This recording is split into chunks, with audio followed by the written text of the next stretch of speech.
দাপর যুগে বৃন্দাবনে তখন প্রতিদিন রাসলীলা হচ্ছে, যেখানে শ্রীকৃষ্ণ ব্যতীত কোনো পুরুষের প্রবেশ নিষেধ ছিল।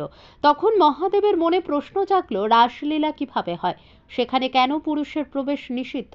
এই প্রশ্ন থেকেই তিনি মহিলা রূপে রাসলীলায় প্রবেশ করেন। সেদিন অন্তত শ্রীকৃষ্ণ বুঝতে পারেন রাসলীলার মধ্যে কোনো পুরুষ প্রবেশ করেছে। তিনি কাউকে কিছু না বলেই রাসলীলা থেকে হঠাৎ বেরিয়ে যান। তখন যোগমায়া অর্থাৎ দুর্গা বুঝতে পারেন রাসলীলার ভেতর কোনো পুরুষ প্রবেশ করেছেন। তিনি জানতে পারেন মহাদেব নিজেকে নারী রূপে রাসলীলায় এসেছেন। তখন তিনি মহাদেবকে রাসলীলা ছেড়ে বেরিয়ে যাওয়ার জন্য অনুরোধ করেন। তখন মহাদেব বলেন, দাপুরে আমার রাসলীলা দেখার সৌভাগ্য না হলেও আমি অন্য যুগে রাসলীলা দেখব এবং প্রসার ঘটাবো। কথিত আছে শান্তিপুরের অদ্বৈত আচার্য মহাদেব এবং বিষ্ণুর অবতার বলা হতো। প্রায় 550 বছর আগে তিনি প্রথম নারায়ণ পুজো করে রাসের শুভারম্ভ করেন। প্রথমে মূলত বিভিন্ন গোস্বামী এবং বিগ্রহ বাড়িতেই শান্তিপুরের রাসযাত্রা চলত। এরপর হঠাৎ গোস্বামী বাড়ি থেকে রাধারমণজিউ অর্থাৎ শ্রীকৃষ্ণের বিগ্রহ চুরি হয়ে যায়। এরপর অদ্বৈতাচার্যের পৌত্র মথুরেশ গোস্বামী বাংলাদেশের যশোর থেকে পুনরায় সেই মূর্তি উদ্ধার করে নিয়ে আসে। গোস্বামী বাড়ির পরবর্তী বংশধররা আলোচনা করে সিদ্ধান্ত নেন, যেহেতু শ্রীকৃষ্ণ একাই মন্দিরে আছেন, তাকে যুগল রূপে পূজা করতে হবে। এরপরই রাধারানীকে স্থাপন করার উদ্দেশ্যে বৈষ্ণবদের মতামত নিয়ে একটি ভালো দিন দেখে রাধারানীর বিগ্রহ স্থাপন করা হয়। আর সেই দিন থেকে শুরু হয়ে আসছে শান্তিপুরের রাস যাত্রা। আর ঠিক যখন রাধারানীর মূর্তি স্থাপন করা হয়, তখন অন্যান্য বিগ্রহ বাড়ির সকলেই বলেন, যেহেতু রাধা কৃষ্ণের মিলন ঘটেছে, সে কারণে একটি অনুষ্ঠানের প্রয়োজন। সেই কারণেই শান্তিপুরে 3 দিন উৎসব পালন করা হয়। আজও শান্তিপুরে সেই একই নিয়ম মেনে রাস যাত্রা হয়ে আসছে। এই রাসযাত্রা এখন শুধুমাত্র গোস্বামী বাড়ি বা বিগ্রহ বাড়িতে থেমে নেই। ছোট বড় অনেক বারোয়ারি বিভিন্ন মণ্ডপ সাজিয়ে রাস যাত্রা করছেন। এবারও বিভিন্ন বারোয়ারি তাদের সেরা উপহার তুলে দিতে চাইছেন দর্শনার্থীদের সামনে।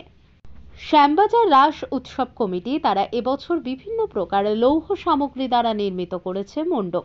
থানার মাঠ রাস উৎসব কমিটি তাদের এবছরের নিবেদন অক্ষরধাম মন্দিরের আদলে তৈরি মণ্ডপ। শান্তিপুর লিডার্স ক্লাব তারা এবছর থিম করেছেন, এবার রাসে শান্তিপুর আলোকমালায় ভরপুর। অন্যদিকে লক্ষ্মীতলা বারোয়ারি তাদের এবছরের থিম বদ্রীনাথ ধামের আদলে তৈরি মন্দির। পঞ্চাননতলা যুব সংঘ তাদের এবছরের নিবেদন ময়ূর মহল। রাধাকৃষ্ণ কলোনি ক্লাব তারা এবার তাদের থিম রেখেছে যন্ত্রই জীবন। এর পাশাপাশি একাধিক উল্লেখযোগ্য বারোয়ারি রয়েছে, যারা বিভিন্ন মন্দিরের আদলে মণ্ডপ তৈরি করেছেন এবং আলোকসজ্জায় ফুটিয়ে তুলেছেন গোটা শান্তিপুরকে। আগামীকাল শুক্রবার থেকে শুরু হচ্ছে শান্তিপুরের রাস যাত্রা। রবিবার ভাঙা রাসের মধ্যে দিয়ে শেষ হবে এই রাস যাত্রা। নদিয়া থেকে জগন্নাথ মণ্ডলের রিপোর্ট। আপনারা দেখছেন আরবিবি টিভি বেঙ্গলি নিউজ। চ্যানেলটা ভালো লাগলে সাবস্ক্রাইব করে সঙ্গে থাকুন সবার আগে খবর দেখার জন্য। কাল থেকে কিন্তু রাসের ঐতিহ্যবাহী বড় গোস্বামী বাড়ি এবছর কতটা প্রস্তুতি এবং যারা দর্শনার্থী কত মানুষের ঢল নামতে পারে? এবছর রাসের একটা বিশেষ আনন্দের ব্যাপার হচ্ছে, এবছর রাস শুক্র শনি রবি। আমরা এক্সপেক্ট করছি অন্যান্য বারের তুলনায় 2 গুণ বা 3 গুণ মানুষ আসবে। সংখ্যাটা হাতে গুনে বলা খুবই কঠিন।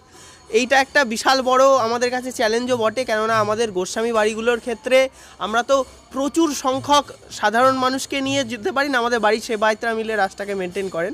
সেই দিক দিয়ে আমাদের বিষয়ে এটা আমরা চেষ্টা করব যতটা সম্ভব সুশৃঙ্খলভাবে মানুষকে তাদের ব্যবস্থা করে দেওয়া যায়, থাকার ব্যবস্থা করে দেওয়া যায়।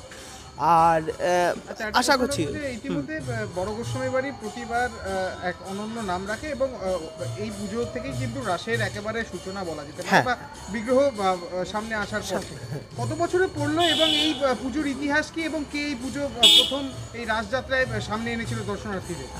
শান্তিপুরের রাস, পুরো রাসটাকেই আমরা ভাঙা রাস বলি। আমাদের একটা প্রথম ভুল ধারণা ভেঙে দিই, ভাঙা রাস শুধু শোভাযাত্রা নয়, গোটা শান্তিপুরের রাসটা ভাঙা রাস।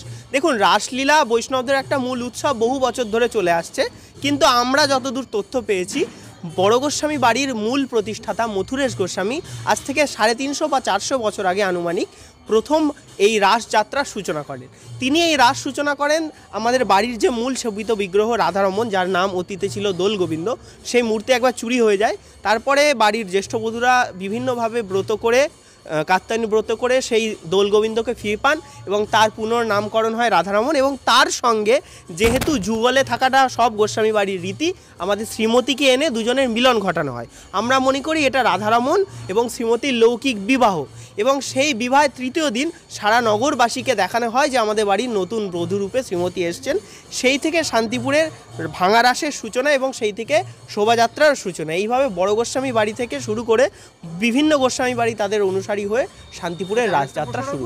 যেটা হচ্ছে নহবত সানাই বাজে এবং তারপরে এই সূচনা আর কি বলা যেতে পারে প্রথম থেকেই শুরু হয়।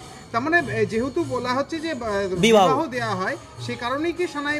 হ্যাঁ, আসলে এটা তো আমরা অন্তত লৌকিক বিবাহ মনে করি, মানে বাস্তবে সেই যুগে না হলেও এই যুগে আমরা কলিতে চেষ্টা করেছি একটা লৌকিক বিবাহ দেওয়ার। এই কনসেপ্টে আমাদের নহবত সানায় আসে এবং তৃতীয় দিন বধূ পরিচিতির এই ধারণাটাকে মাথায় রেখে সারা নগর ভ্রমণ হয়।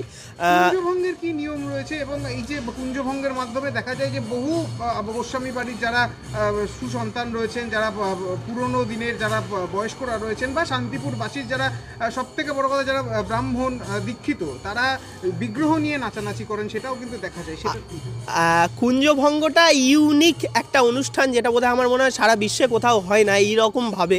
আমাদের কুঞ্জভঙ্গের মূল কনসেপ্টটা হচ্ছে 3 দিন তো রাসমঞ্চে ঠাকুর থাকলেন, তারপর ঠাকুর ফিরবেন তার মূল মন্দিরে। এই মূল মন্দিরে তাকে একটু আনন্দ দিয়ে নাচিয়ে নাচিয়ে ঘরে ফেরানো, এই কনসেপ্টটা থেকে কুঞ্জের ভঙ্গ ভেঙে যাচ্ছে, রাসকুঞ্জ ভেঙে গিয়ে তাকে নাচিয়ে নেওয়া হচ্ছে। স্বভাবত ওই রাধারমণ বা অন্যান্য বিগ্রহকে গোস্বামী বাড়ির পবিত্র যারা বংশধর তারা ছাড়া কেউ ছোঁয়াটা কিছুটা আমরা মনে করি যে তার একটা গুরুত্বপূর্ণতা রয়েছে, বাড়ির একটা ইতিহাস রয়েছে, তাই ওই দিনটাকে গুরুত্ব দিয়ে বিশেষভাবে আমরা এবছরও সেটা করছি, চলছে।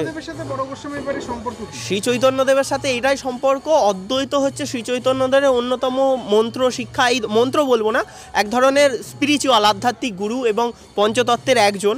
অদ্বৈতকে চৈতন্য মানে নিজের পিতৃসম মানতেন এবং আমরা তারই বংশধর। বড় গোস্বামী বাড়ির থেকে শান্তিপুরের সব গোস্বামী বাড়ি তারই বংশধর, সেই হিসেবে তো একটা সম্পর্ক রয়েছে। আমার নাম অদ্রিপ গোস্বামী, বড় গোস্বামী বাড়ির আমি 13তম বংশধর অদ্বৈত আচার্য।